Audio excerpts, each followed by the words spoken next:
Welcome to our February 2021 technical meeting. This is actually a re-recording of the meeting because I didn't get the original meeting recorded properly. So I will cover all of the same things that we discussed in that meeting, but there won't be any the dialogue and from other attendees. So on the screen I have the agenda for today's meeting. Got a few training opportunities that I'll talk about briefly, and then under the new business section I've got a few different things, and I've got a slide for each of these, so I'll just click through the slide when I talk about those. And then the main topic of today's meeting is actually to discuss the things that DOE found during their technical monitoring that related to our shell data, or the way that we were inputting the information about the shell of the home, the walls, the windows, the doors, the attics, foundations. It's that shell data input and modeling errors is what we'll be discussing today. So with that, let's go ahead and get started. So the training opportunities, I've discussed this a few times.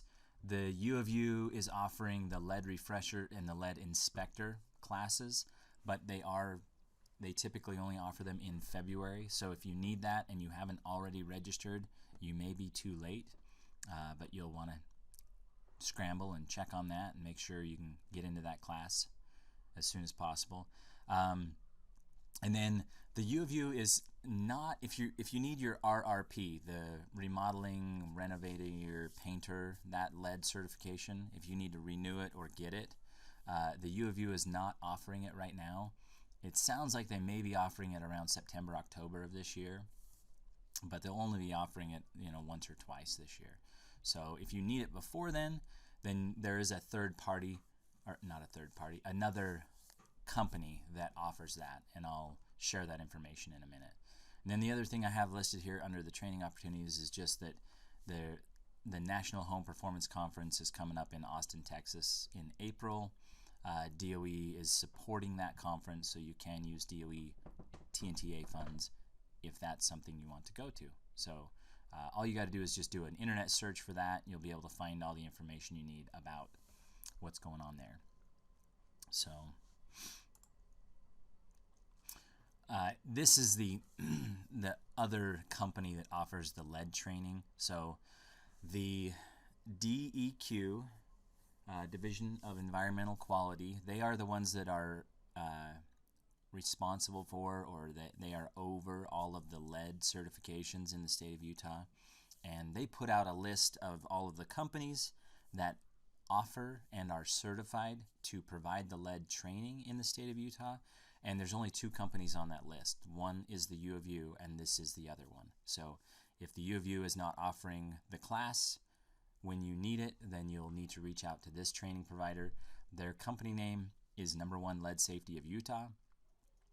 This lady, Sandra Horner, I think she is the instructor and the owner. I think she's kind of a one-man shop. But you can reach out to her. This is her phone number. This is her email. She also uses a third party, which is that zacacademy.com. If you want to, you can just register online.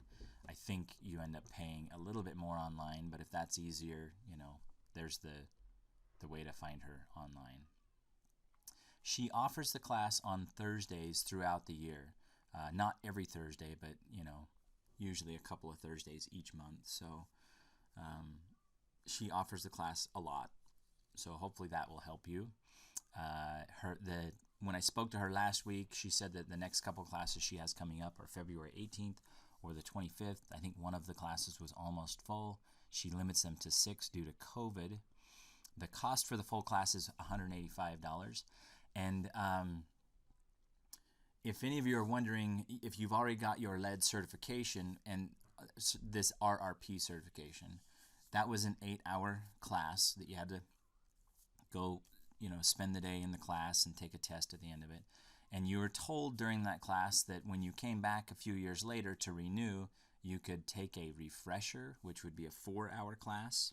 And that is correct. The EPA does that in their rules about lead RRP. They allow for a 4-hour refresher.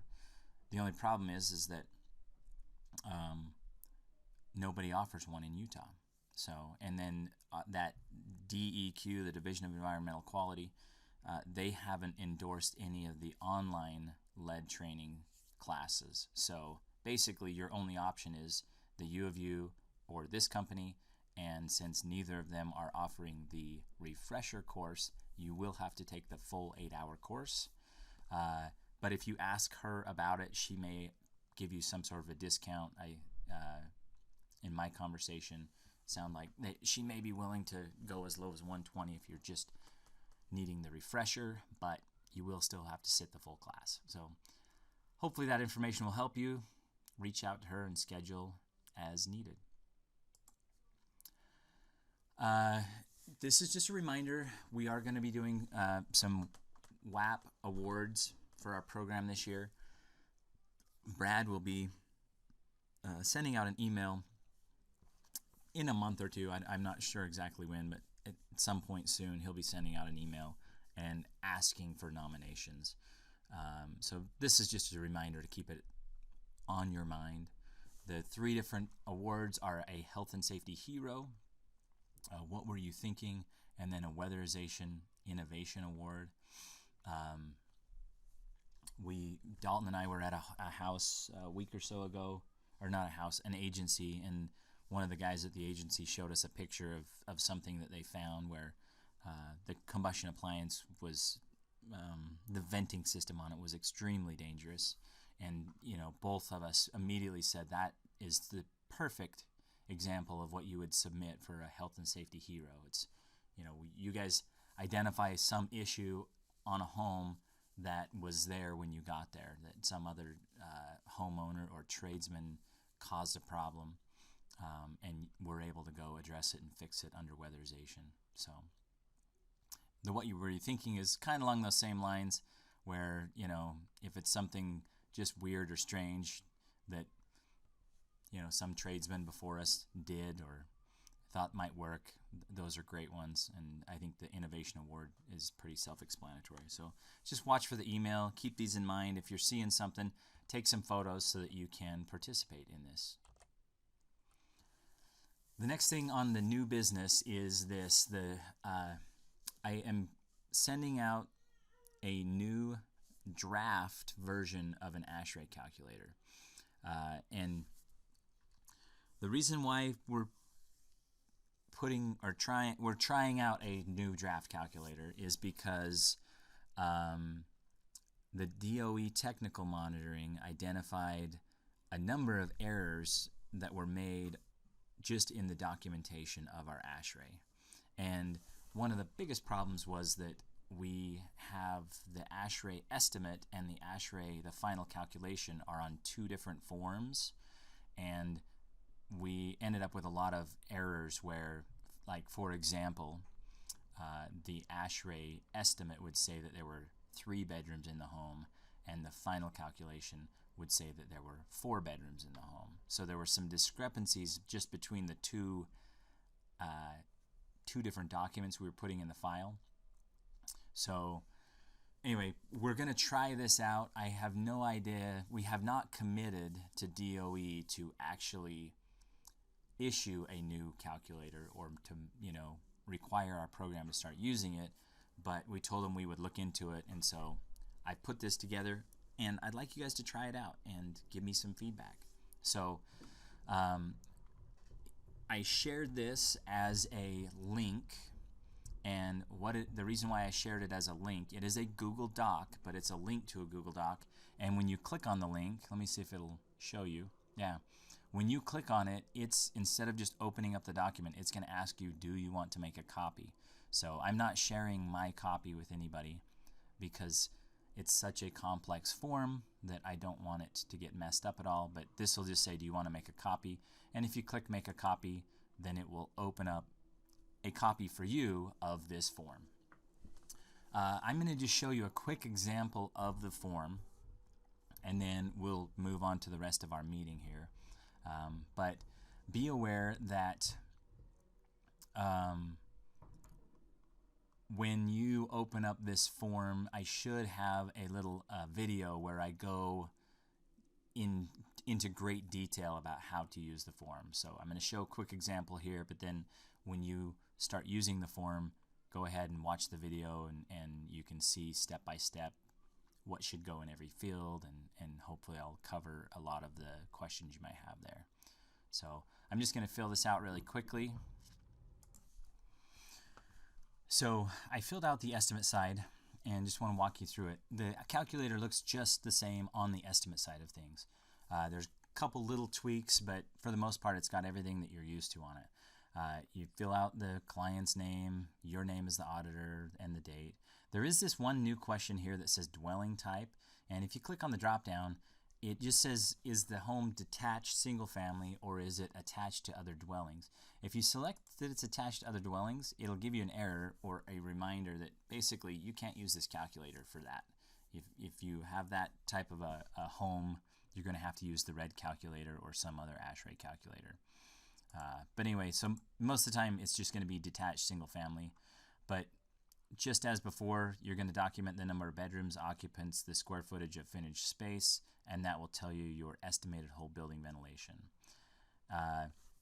Step number 2 is the infiltration credit. This used to be step number 3, but I just swapped the two really just for the graphical layout of it. But basically, again, you're just looking to see if there is an infiltration credit. So you're going to identify the nearest weather station, the height of the dwelling. You put in your pre-blower door, and then whatever your estimated reduction is going to be, and it'll calculate based off of what you estimate the blower door will be when you're done. This is set as a default of 30%, but it is a drop-down menu, so you can pick whatever percentage you think you might be hitting when you're developing your strategy. On the local exhaust section, it's a lot the same. I haven't made any changes here where there's still just one kitchen and up to 4 bathrooms, so you can select how many bathrooms. And the goal with this form is just fill in all the yellow boxes, and if any red pops up, then address it. So if you select that there are 2 bathrooms, it'll just show you've got to fill out just the yellow boxes. All the rest is going to get filled out automatically. So I'm going to switch this back to 1 bathroom, keep it simple. And there are, as you look down here, there are a couple of new things though to be aware of. This first column is that there's a pre-weatherization existing fan CFM. We had a couple of big picture goals with this, and to solve things we wanted to fix when we made the calculator. So the big one was that we wanted to lay the 2 things side by side and try to eliminate any opportunity for data duplication errors. But one of the smaller things that we wanted to resolve was we wanted a better way to document what was going on before we started weatherization. And so that's why I've added this column here. This column lets you say, before we got there, there was either there was no fan in the kitchen, or the fan in the kitchen was not working, and it was, it only moved 30 or 0 CFM of air. And then, post-weatherization, or as part of our plan, we are anticipating that there will still be 0 CFM in the kitchen. And under the ventilation type, I can see that it says none, so it looks like there was never a fan in the kitchen, and we didn't plan on putting one there. So just a better way to document what was going on before you started, and then what you're going to do as part of your plan. In the bathroom, you might have measured that there's a fan that's moving 15 CFM of air, but you're going to swap it out for a ASHRAE fan, and it looks like it'll be an intermittent fan. So just a better way to document all of that. The other thing that has changed is in the ventilation type column, there are now 4 different options to choose from. There is none.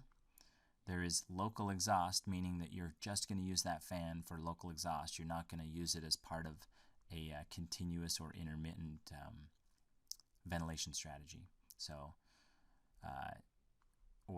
you've got those 2 options as well. So you got to pick the correct one. If you do pick continuous, so if we put a bathroom fan in and we were going to run it at 50 CFM continuous, then this purple column over here actually starts to calculate how much ventilation you're going to have as part of your whole building ventilation strategy. And that is the other new part. I've added this purple here, and I've added some more purple down below so that you can develop your whole building ventilation strategy. And so if part of that strategy comes from your local exhaust fans, then it will calculate it here. If you select continuous, then it just says, oh, the minimum runtime for this fan is going to be 60 minutes out of every hour. And if we run a fan for 60 minutes out of every hour that is moving 50 CFM of air, then we will get continuous ventilation of 50. But this still calculates your deficit, and it figures out, what is the deficit. It looks like our deficit is 20. And then down below, it calculates what is the estimated continuous ventilation that is required. So on this one, it's going to be 33. And then, so all of that's pretty much the same other than this purple stuff and this extra column.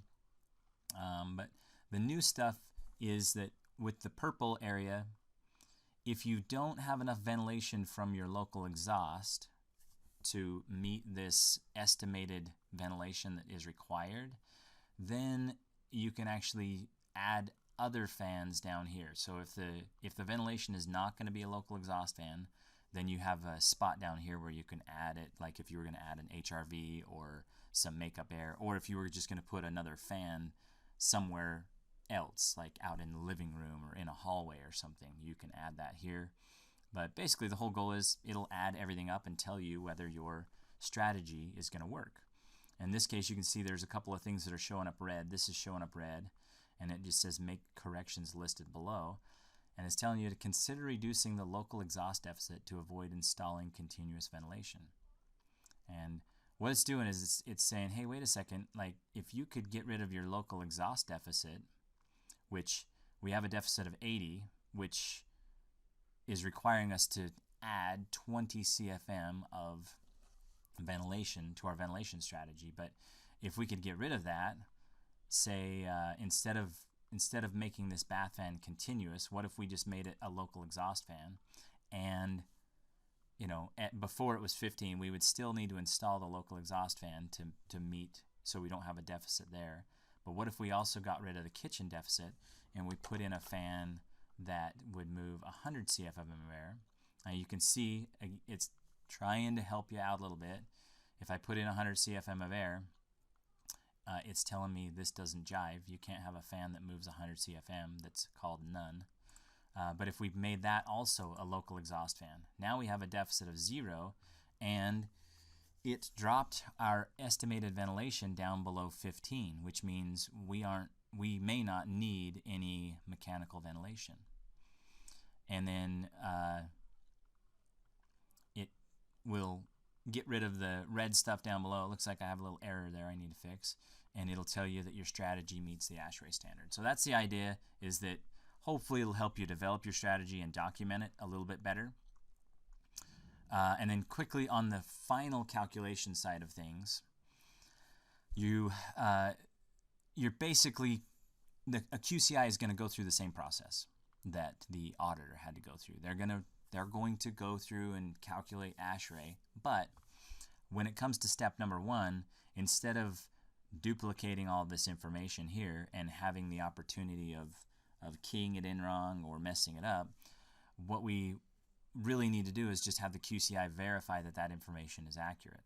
And so if the QCI will look at that and make sure that all this information is correct, and then just check this one box, then it will calculate or bring over the same number, and so now this becomes your actual whole building ventilation needed.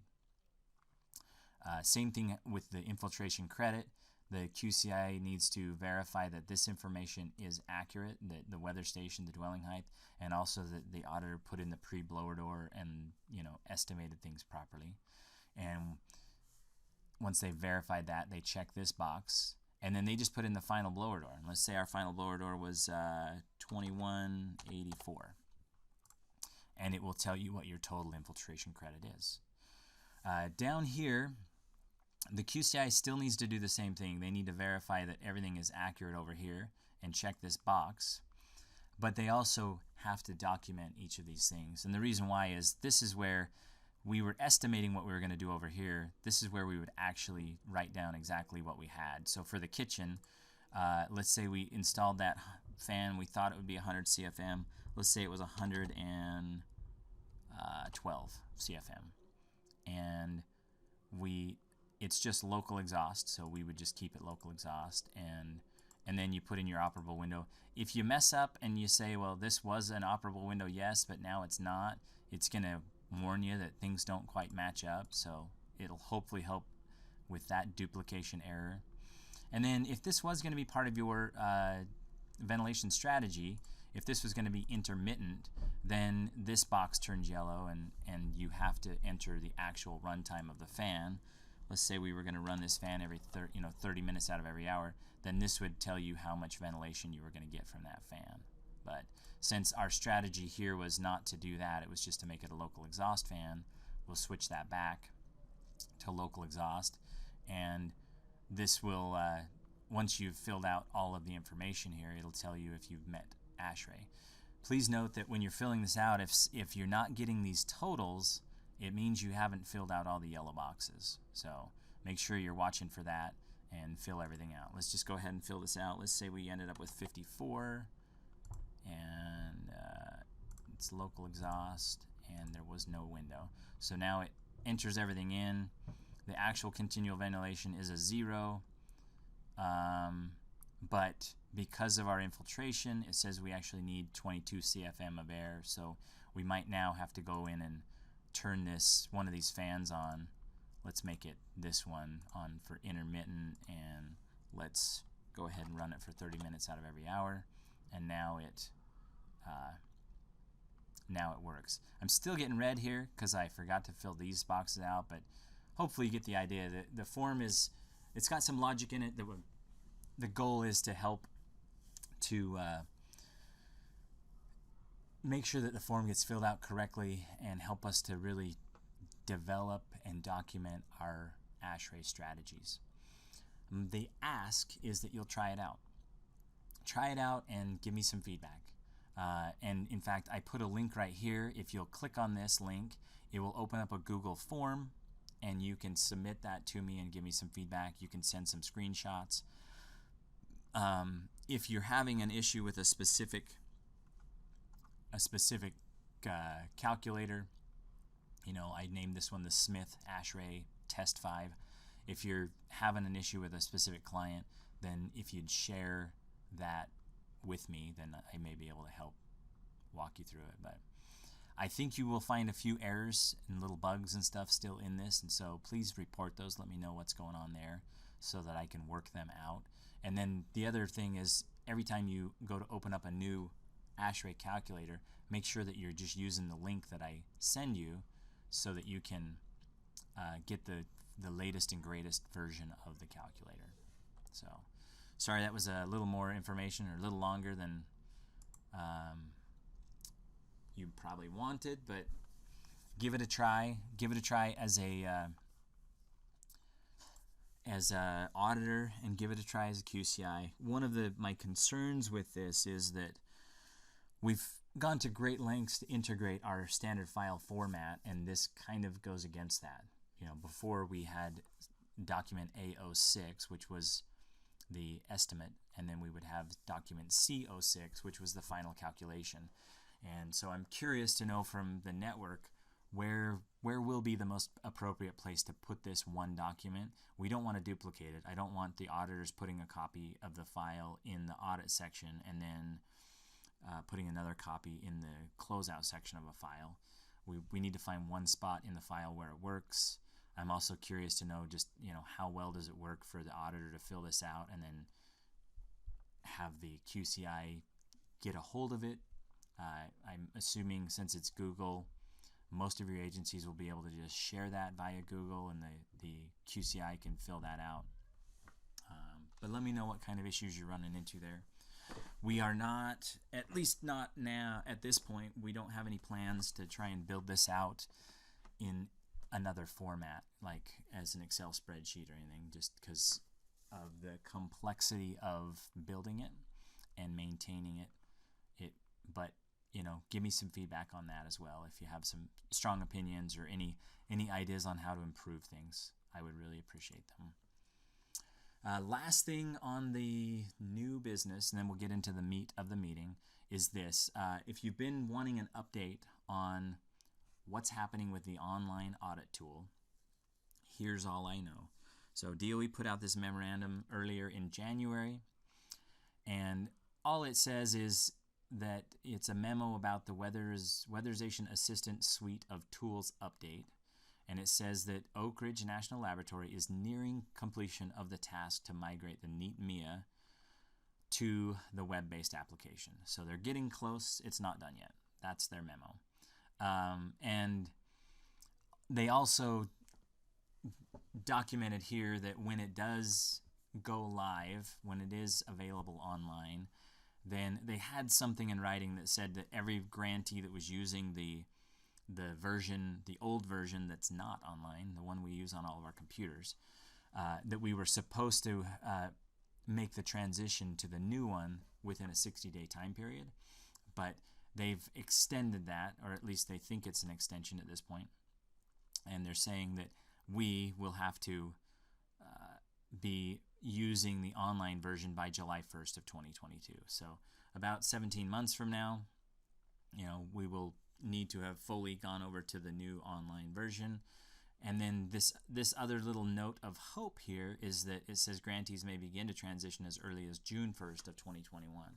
So I think they're being hopeful that it will be out before June 1st by writing that down, or they've got some commitments from Oak Ridge that it will be out before June 1st. I don't know. But anyway, I'm not going to hold my breath too much because this project has taken so long. I would not be shocked if this deadline gets moved, but I'm really, really hopeful that it doesn't, because it would be nice to start working off of a web-based version and just start working off a newer version here. So I will keep you informed as I learn more.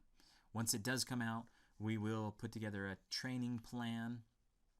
We'll provide training on how to get transitioned over to the new system, and it shouldn't be too big of a learning curve. So, okay, into the meat of the meeting. So, the last two meetings that we've had, we have gone through the results of the DOE technical monitoring. So DOE came out last fall. They just did a desk monitoring, so they really didn't even come out. We sent them some files. We sent them 20 audits. These 20 audits we sent them were from the last year's monitoring, so like our program year 2019's monitoring, and they were 20 files that I had already monitored. So we basically said, here's some files that have gone through our entire process, including the state monitoring. Here you go ahead and monitor them.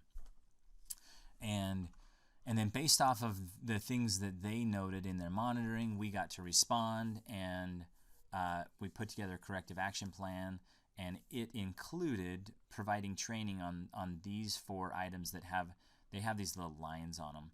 And basically we said we would provide some training to the whole network, and we have so far. So we did some ASHRAE training back in December. So if you want to find that and review it, you can go to our Utah Weatherization YouTube channel, and you can look for our December 2020 meeting, and you'll be able to review that training. I'll skip this one for now. This next one down here, the heating and cooling, we covered that in January of 2021, so in our last technical meeting. So if you want to review it, go ahead and find that video. This one up here, the duct evaluation issues, we've been aware of it for a little while. This was one we were in front of, and we had already provided the training by the time DOE sent or did this monitoring. So, but that was done back in September, October, and that was our training that we did up at the training center. I did a class on duct evaluating and duct issues. The 2 big takeaways from that, just as a quick reminder, are that our program is not doing a very good job of testing duct when it is outside of the conditioned space.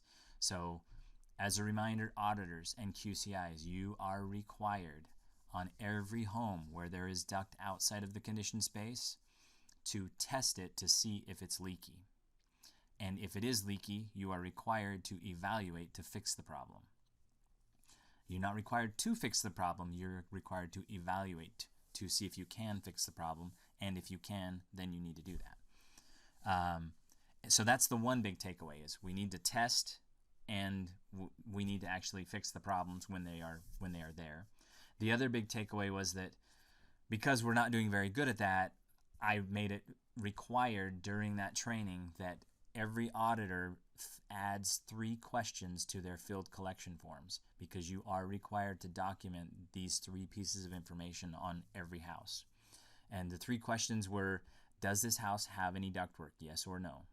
Does the house have any ductwork that is outside of the conditioned space? Yes or no. If yes, then you have to do testing. And then the third question is there any uninsulated duct that is outside of the conditioned space? So as a reminder, make sure you have those 3 questions on your field collection forms. As I've been monitoring, I've already found a couple of issues where the auditors have not added that yet, and I will hit you up for that on your monitoring. So please, if you have not already added that, add it today. Okay, so we've covered those 3. This is the last one we're going to cover here. We're going to talk about the shell errors, or the shell collection and modeling errors that DOE had concerns with. As a reminder, DOE overall they said our energy audits that were provided were good quality and generally contained excellent amounts of documentation and so forth. So they really were happy with what they found. We're going to focus on the concerns that they had, because we want to be on a path of continuing improvement. So, and that is what DOE asks us to do. We're required to show them that we are continually improving our program. So, so we're going to focus on the negative a little bit in order to get better. But overall, please know that you guys did a fantastic job with your audits. Please keep up the good work. On the shell inputs, so I was asked, based on what DOE found, I was asked to go through and do an investigation. So I went through, and DOE found they had questions about 36 different things. And I went through all 36 of them, and I was able to just answer them with policy on most of them. But there were 16 items that they were incorrect based on, according to our guidelines, these things were not done appropriately. But of those 16 things, my monitoring had already found 8 of them, and we'd already corrected them. So we really whittled this list of 36 down to 8. So there were 8 items that DOE found that we missed on all of our monitorings, and I want to talk about those here today so that we can get better at not overlooking them in the future. I also, sorry there's a lot of words on this slide, but really just wanted to show that DOE found lots of stuff, but really it amounted to just a couple of things.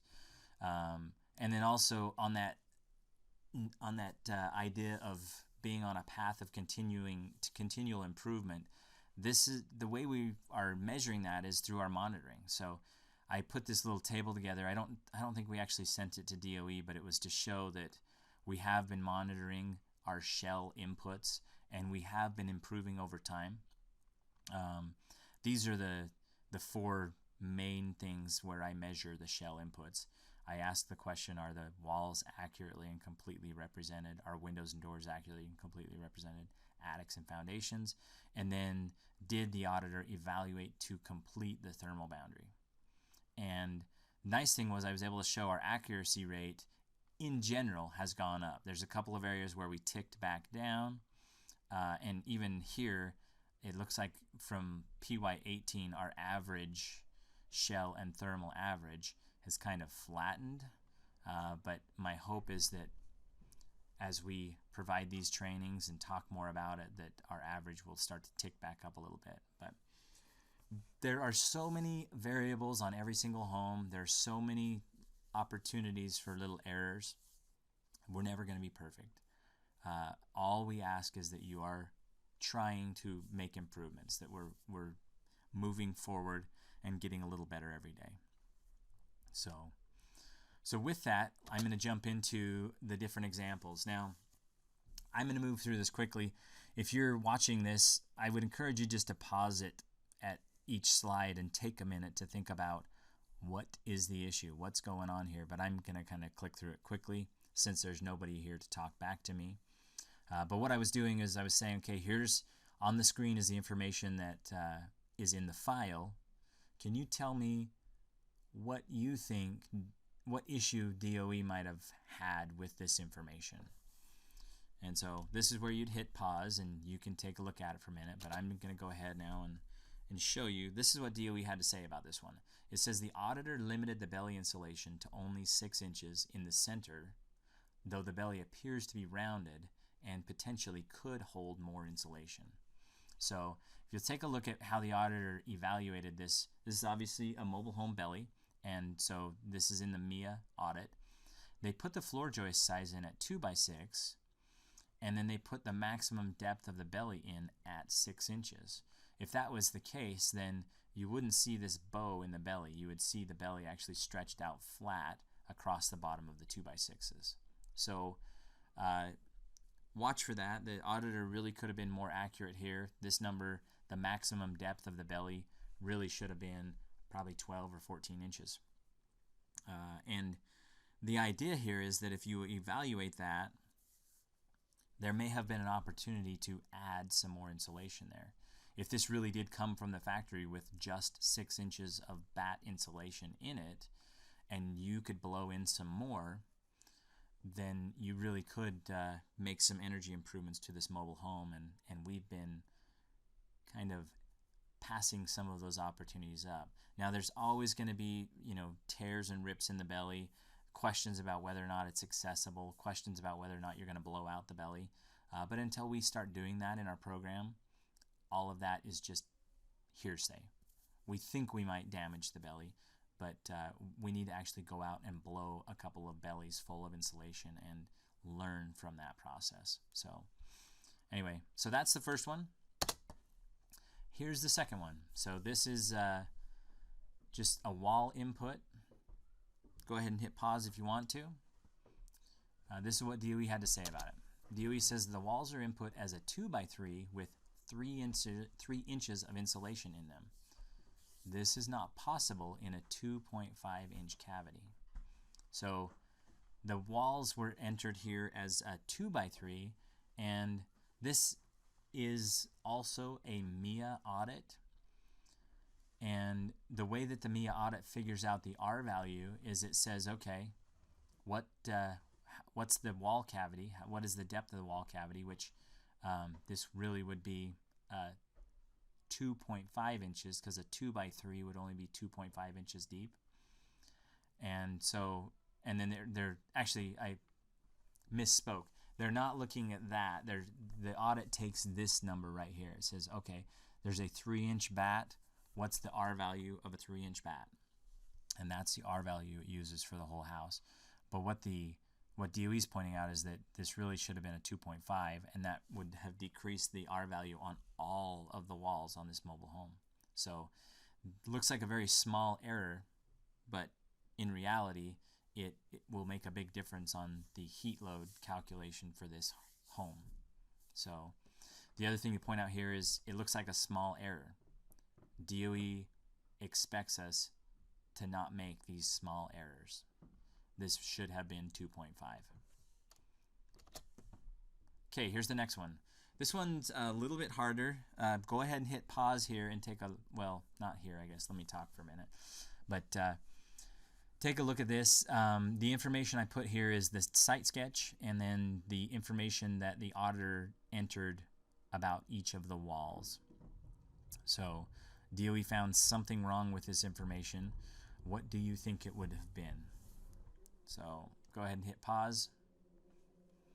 All right, here's what DOE had to say. It says this job had major error, I think they meant errors, in the wall inputs somewhere.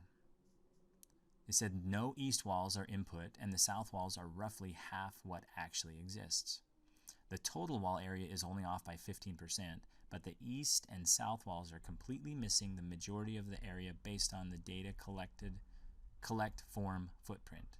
The data collection form indicates R11 existing, but it was input as R13. And I apologize, the R11, whoops, let me step backward here. The R11 is not shown here, but in fact the auditor wrote down here that it was R13 and he evaluated as R13. But somewhere in the notes they had also indicated that it was an R11, which we need to really be careful about how many times we're duplicating information, because every time we duplicate it, we create another opportunity to make a mistake. But they did indicate an existing R13, and DOE had some concern about that. But more importantly, the first thing they said, there's major errors somewhere on the wall inputs, and based on what this site sketch looks like. And then they drill down a little bit and they say there's no east walls. And if you look at it, they are correct. If you look at the orientation of this, the auditor messed up and probably should have put this wall, because wall code E1 looks like it's that wall. The square footage looks like it's that wall, but they accidentally oriented it to the west. Now, does that make a big difference to the audit? It makes a difference. It depends on how big, based on which house we're evaluating. But basically we told it that we have this big long wall here, but instead of facing east, it's facing west. And so the audit looked at it and said, well, you're going to have the solar heat gains from a west wall on this one, and it impacts the heat load calculation. So that little error should not be happening. We need to double check this information. QCIs, you really need to be watching this stuff. This looks like a lot of information to sift through, and it is. And you need to do it, especially when a house gets a little bit complex. If the house has more than 4 walls, you need to take a few minutes and check on a few things here. I'll show you how I would do that. So just to simplify things, I redrew the outline of that house so that I could kind of get rid of all the unnecessary information. But this is what the auditor documented. He showed that this wall is 31 feet long, that this wall is 39, and this is 10 foot 8. So if you add those two together, then it's really a 49 foot 8 length here and here. And then if you add up the 5 foot wall, the 16 foot wall, and the 10 foot wall, that is the same as a 31 foot wall. So that's the information, and this is a little formula that you could use to actually figure out the total wall area. So one way that I actually use to check when I'm going through a file, I'll check and say, I do exactly what DOE did here. I add up the square footage of all of the walls, and then I do my own calculation to see what the square footage of all of the walls combined should be, and I compare those two numbers. And DOE said this wall has major input errors somewhere. The east wall is missing. The south walls are roughly half of what actually exists. The total wall area is off by 15%. All they did was add up all of those walls, and they did the math on what the walls should be, and they found out something's missing. So to do that, it's really simple. It's just area. Area is just the length times the width of something, right? So we want to know what the area of this wall is. The length would be 31, and the width, or the height in this case, because it's a wall, would be 8 foot tall. So 31 times 8, that tells us the area of this wall. Well, if I'm adding up the area of all of the walls, then I want to use a formula that will help me to quickly figure that out. But what it is I want to know that I'm adding up the area of this 31 foot wall plus these 3 walls that also add up to 31, plus this wall and this wall, which adds up to 49 foot 8, and this wall that also adds up to 49 foot 8.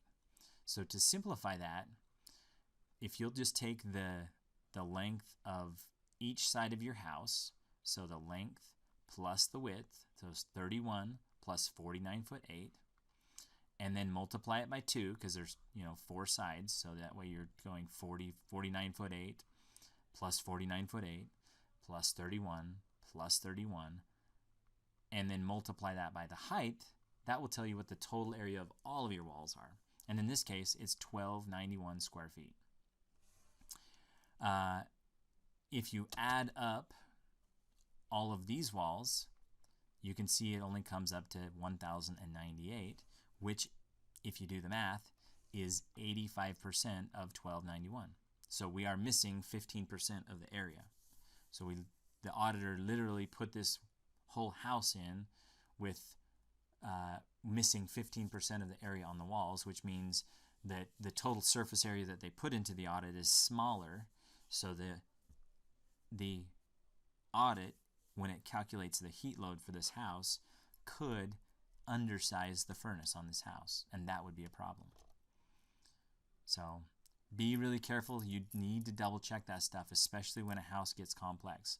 Auditors, double check your work. QCIs, double check the auditor's work. Okay, here's the next one. This is the information, and then if you want to hit pause and think about what concerns DOE might have had here. And here's what DOE had to say about it. It says, it is unclear why the additional cost of $170 in material, what it was, or why it was needed. So take a look at this. The auditor they added an additional cost here. And if you look at their comments, they actually wrote down something about the additional cost, but they didn't explain very well what it was. And so we have a requirement in our program that anytime you have an additional cost that will be associated with a measure in order for you to do it. And it's not an incidental cost. It's that, we went to attic number 1 and we insulated that the way we always do. But when we got to attic number 2, there was this extra little thing where we were going to have to go in and maybe cut a hole into an overbuild or something, so that we could access that overbuild. And we know that cutting that hole was going to be a little bit extra. We're bundling that into the cost of the measure. We're not breaking it out as an incidental repair. And so anytime you do that, you have to document what that is for. In this case, it looks like they had some additional material, but there was no explanation of what the additional material was or why they would need it. And the reason why we require this is because we have this general rule in our program that we must follow on all of our jobs, and that is that we must administer the program equitably across the state. What that means is that you must administer the program equitably across your program, and you must treat Mrs. Smith and her house the same way that you would treat Mrs. Jones and her house. If you evaluate Mrs. Smith's house, if you're looking to blow in some cellulose in the attic of Mrs. Smith's house, then you should be evaluating it at the same cost as when you go over to Mrs. Jones' house. So if you evaluated Mrs. Smith's house at, let's say, $1.50 per square foot to add some insulation to her attic, then when you get over to Mrs. Jones' house, you should be evaluating her house at $1.50 per square foot. Now, if there is something going on different at Mrs. Jones' house that you know it's going to cost a little more money to do it, maybe your setup to access the attic is going to take a little longer, then you can add an additional cost. And that as long as you document what that additional cost is and you do a good job of documenting it, then you're completely justified in having that additional cost. And then if Mrs. Jones calls and says, well, how come I'm not getting attic insulation? You gave it to my friend Mrs. Smith. I can look at the audit and I can say, oh, you know what, your house actually had this extra thing going on, and we estimated it was going to cost a little bit more. And this, among a bunch of other reasons, your attic did not pay back to add insulation. So anyway, that's how it should work. It's okay to add additional costs. You are required to add additional costs anytime, or sorry, you are required to document what your additional cost is anytime you add that cost, with a couple of exceptions, and that is if you're evaluating windows and light bulbs where you are using the additional cost to represent the actual cost of each window or each light bulb, you don't have to document what the additional cost is. So, but that's what DOE was concerned about. They're comfortable with a job having an additional cost, but they, just like I expect, they expect to be able to read and understand what that additional cost was for. So to write down additional cost added for additional material was too vague. It was unclear. All right, here's the next one. So take a minute. This is some information about some walls. It looks like, based on the report down here, this would be a MIA. What do you think DOE had concern with here? Go ahead and hit pause. Here's what they had to say. It says the data collection form indicates an R13 existing, however, the energy audit tool has 3 inches of existing insulation. And so this was another situation where they had 2x4 walls, but only 3 inches of insulation. So this really should have been 3.5 to align with the wall stud size. So make sure you're being very accurate there. Again, a very, very small detail that DOE pointed out. They expect us to get this right.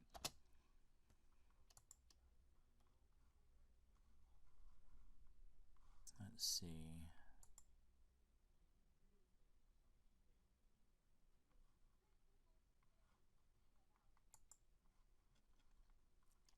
Okay.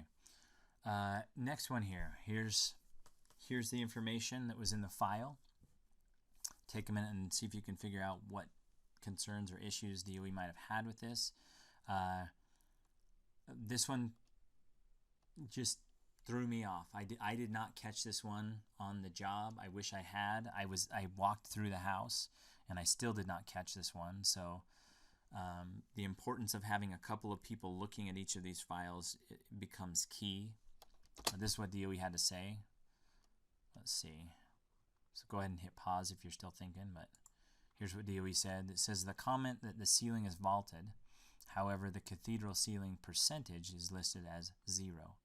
So take a look at that. Again, this is a MIA, and the MIA, whenever you have a vaulted ceiling, it doesn't ask for like the total area of the attic floor or anything like that, which you kind of get to evaluate that way on the MIA.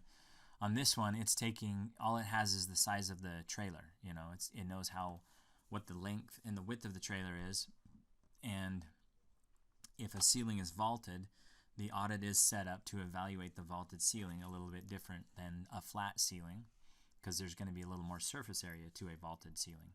So anytime there is either the whole ceiling vaulted or a section of the ceiling vaulted, you need to indicate what percentage of the whole trailer is vaulted. So if just the master bedroom was vaulted, then that might be 25% of the trailer. You would put in 25% on cathedral ceiling. In this case, the whole entire trailer was vaulted, and so this should have said 100%. Does this make a difference? Yes. This has a small difference on the heat load of this home. It also changes the way that the audit will evaluate whether or not it's cost effective to add any insulation. So make sure and get this stuff right. Make sure you're checking on this stuff.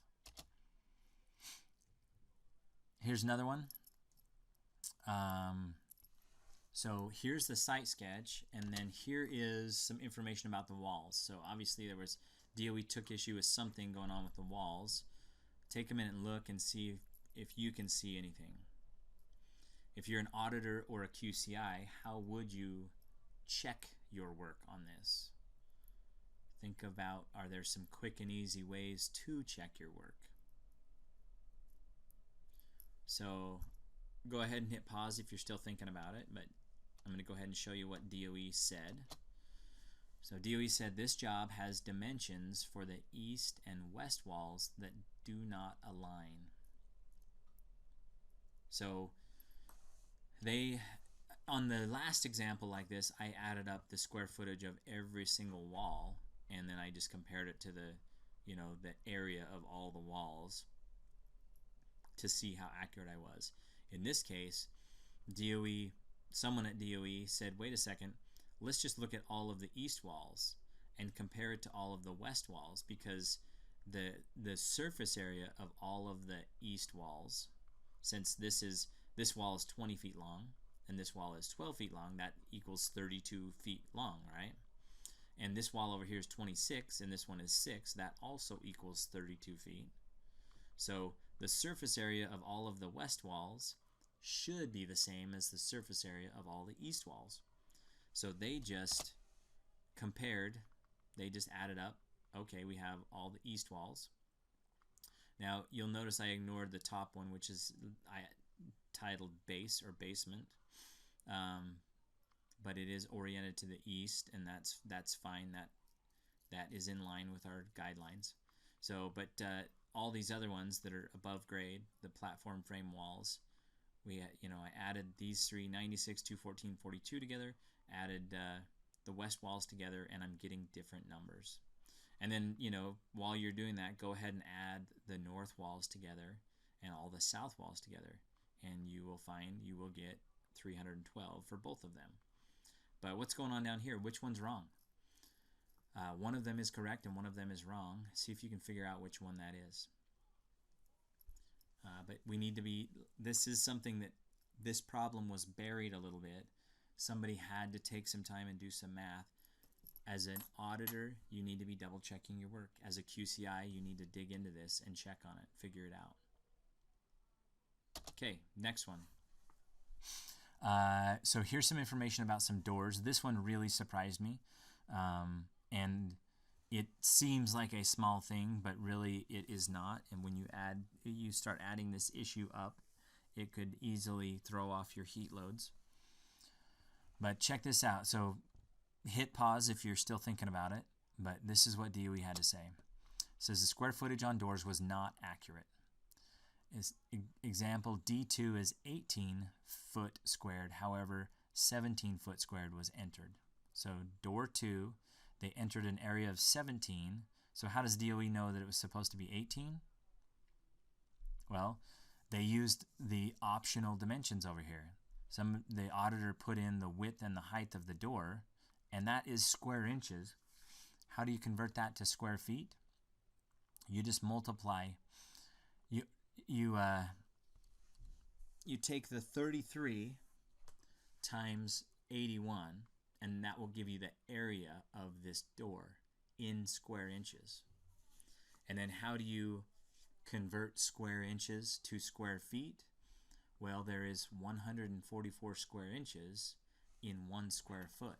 So after you've multiplied 33 times 81, you would then divide that by 144, and that will tell you how many square feet you have. In this case, you have 88.6. Sorry, you have 18.6, which is bigger than 17. So DOE is correct. The square footage on this was wrong. And it's important for us to get it right, and you have to get it right over here. This box that says optional, the audit's not doing anything with the inches. It's using the area that you put in over here to calculate the heat load, and that's the number that must be accurate. So, all right, those were the 8 examples. Just to wrap everything up, this is the same slide I used last month. I wish I had some magic cure for this, but I don't. And I can't fathom a world where we will have a magic cure for this. The only thing that we've come up with so far is that we need to double check our work. And that's not a perfect solution, but it's the best that we will be able to do.